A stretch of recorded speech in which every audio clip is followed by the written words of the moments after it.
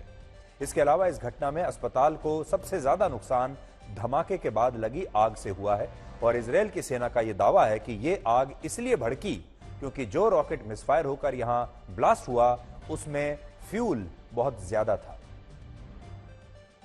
असल में जब लंबी दूरी के रॉकेट दागे जाते हैं तो उनमें फ्यूल बहुत ज्यादा होता है, ईंधन बहुत ज्यादा होता है, लेकिन जब ये रॉकेट लॉन्च होते ही मिसफायर हो जाते हैं और शुरुआत में ही ये कहीं गिर जाते हैं या इनमें विस्फोट हो जाता है तो इसी ईंधन से, इसी फ्यूल से घटनास्थल पर आग लगने की संभावना बहुत बढ़ जाती है और इजराइल इस घटना में ऐसा ही होने का दावा कर रहा है।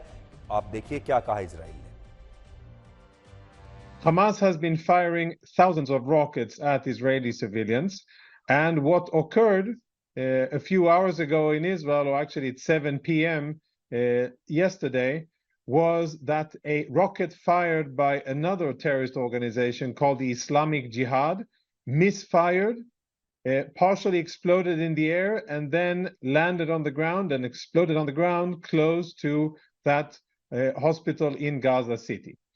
We have been able to reach that conclusion by looking at radar footage, by analyzing our own activity to make sure that we did not have any military activity in that area at that time, and also by looking at visuals, a UAV footage that we have now taken and analyzed to see and confirm that it was not an Israeli strike,